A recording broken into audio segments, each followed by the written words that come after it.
Now that Herman Cain has replaced Michelle Bachmann as the Republicans' favorite candidate who will never be president, Bachmann is reverting to the most desperate of measures to get attention and money: Donald Trump. Bachmann held a teletown hall yesterday with Trump, who has not endorsed her, which she used today in a fundraising email looking for contributions of $25 or more.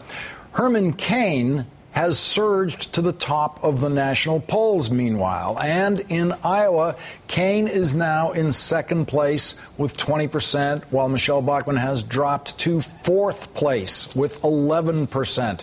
Bachmann was born in Iowa. She has spent more than 80 days campaigning in Iowa, and she won the Iowa Ames straw poll this summer.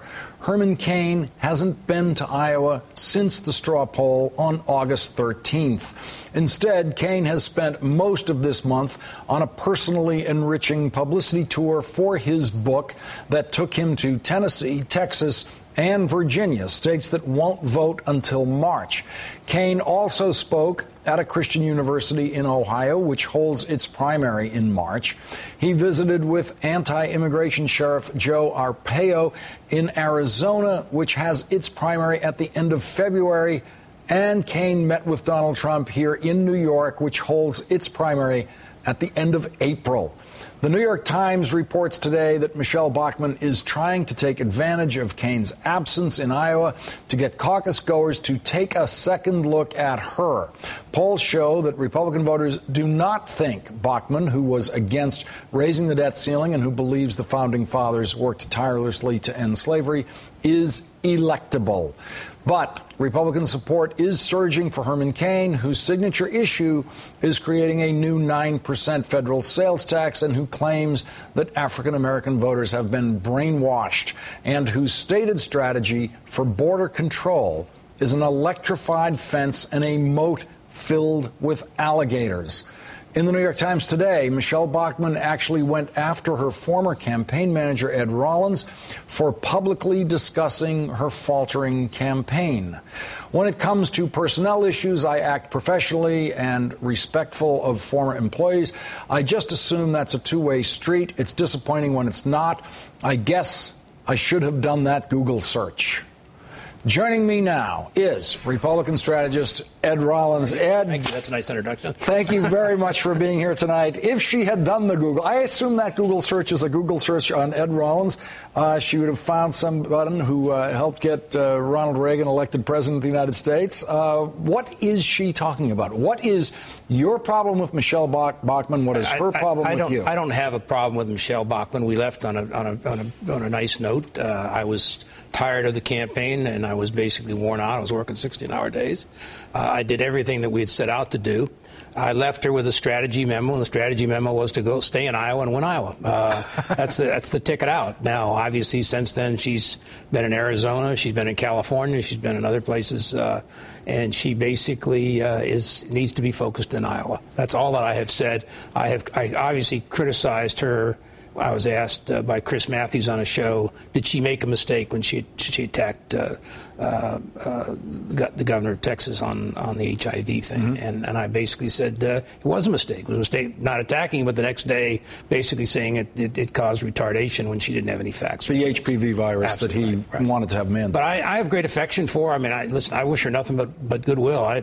I'm done with politics. I've done this for 40 years, and the only difference is, when you've done it for 40 years and you've done 9 presidential campaigns, you sort of know what the pattern is. Mm-hmm. And it wasn't just 25 years ago when I did Ronald Reagan. I was there with Mike Huckabee in Iowa just 4 years ago. And there's a pattern, and there's a way that you deal with Iowa, New Hampshire, and South Carolina. And then after that, you basically go to a sort of more of a national campaign. But in those early states, it's retail politics. Let's talk about the shooting stars we've seen in Republican politics this year. We saw Donald Trump shoot up in the polls and then evaporate. We We saw Michelle Bachmann do that. Now Kaine is having his curve up into the polls.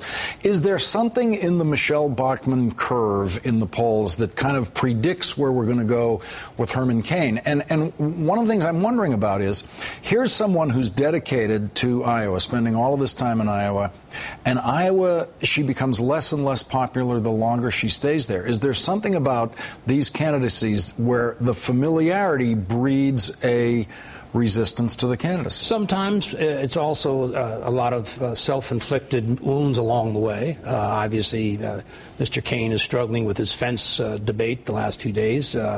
Mrs. Bachmann, who obviously is a good member of Congress but hasn't ever been in the presidential game, it's a different game. It's amplified 100 times what any congressional race ever is. It's the media, it's the scrutiny. Every single word that you say gets basically highlighted, and you just have to be very careful what you say. What do you make of this shifting loyalty of the Republican electorate from some very high support for Michelle Bachmann, previously high support for the mythical candidacy of Trump, and now to Cain? There's a segment of the population, and the Republican, conservative, Tea Party, what have you, that are looking for a champion. They don't want Romney. Romney basically has been running for 6 years, has about 25-30% of the vote, and there's another 60% out there that are looking for someone else, and they basically, that 25% that Mr. Cain has today, or that Michelle had for a period of time, not quite that high, kind of shifting back and forth. I like him, I don't like him, and I think at the end of the day, they're going to settle in here. Two-thirds in the most recent polls, two-thirds of the voters say they've not settled on their candidate yet. So there's a long ways to go. But these early states are about organization. And, 40,000 votes basically win the Iowa caucus. It's dragging people out in the middle of the night, identifying them, getting them out on a cold night to stand in a schoolhouse or a firehouse and vote. And that's a lot of that's organization. Cain has no organization. Well, yeah, this is a thing I always kept my eye on the Trump candidacy. One of the reasons I always knew it was a joke, among many reasons, is he didn't hire anybody. He wasn't making any organizational moves whatsoever. And he's the kind of guy who would know that you'd have to make organizational moves. So he was kind of showing that he was never serious. Cain, because of his failure to make organizational moves, especially when he starts to surge in the polls, leaves people wondering, is this guy really running for president? Well, I think he's got caught up in it. I think he started out, he's a great salesman, obviously, and I think he started out basically, I'm going to try this thing. He'd been an unsuccessful Senate candidate in Georgia a few years ago, and I think a lot of people encourage me. It's one of these, you've been around politics all your life. People say, you should run. You're really great. Well, what does that mean? And who comes in and is the reality check saying, you haven't got a snowball's chance in heck of running, so why do it? I think what's happened to Cain, though, is that he basically, he was a Tea Party darling, the first debate. Bachmann and others came in and took that away from him. He stumbled on Muslims and a few other things. He's now got this rise again, and I think he's caught up in it. There's still no organization. He's not going to be the nominee of the party. I'll bet a lot of money on that. Right. And at the end of the day, the two guys that have organization and have money is in a pretty good retail politics. May not be a good debater, is Governor Perry, who for 25 years has never been defeated. But he's a good retail politics, and that's what New Hampshire, that's what Iowa's about. And Iowa is his ticket. He's got to come out of Iowa with a win, and obviously Romney will probably win New Hampshire. And the Cain campaign makes a lot more sense as a business proposition than it does as a political proposition. His campaign has purchased $36,000 worth of his books at full price, which means Herman's getting the full royalty on those books. It's increasing his value as a motivational speaker, which is actually his principal occupation when he's not running for president. So he has that to go back to at a much, much higher visibility level. And you can see why this guy is a successful motivational speaker. So it seems that there's much more of the future of Herman's business at stake in this campaign than the future of Herman's political career. As I said, I'd bet everything I know about politics that he's not going to be the nominee, but that doesn't mean he's not going to come out of this a winner. There'll be a lot of losers, but he'll come out of this a winner. And clearly, he's a guy that could go into a cabinet today. He could do a whole variety of things. But people are going to know who he is. And equally as important, even without money and organization, he may be able to hang around for a while, even after Iowa. I mean, be able to do what Gingrich has done. He can just campaign on a suitcase. He can campaign on a suitcase, and people are going to be entertained by him, but they're not going to vote for him at the ultimate. Who profits from Herman Cain staying in the race at this point? I mean, when you look at the Romney versus Perry campaign, Romney profits. This would be the vote that Perry's fighting for. It's the evangelical vote. It's the conservative. It's the Tea Party vote that Romney probably is not going to get it until he's the nominee. But it's certainly the vote that Perry has to get. It's certainly the vote that Bachmann, Santorum, the others that are in this race have to get.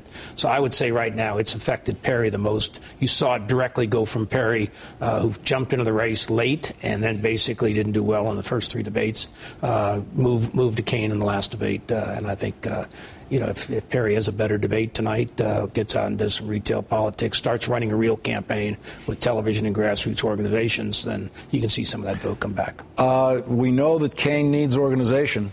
If Cain calls, does Ed Rollins take the call? Ed Rollins, jump back in. Ed Rollins is done. Thank you very much. Mrs. Bachmann was my last campaign, and my last one should have been Ronald Reagan in 1984. I won 49 states, or he won 49 states. Breaking news, Ed Rollins will not work for the Herman Cain campaign. Ed Rollins, thank you very much for joining me this evening. Thank you very much.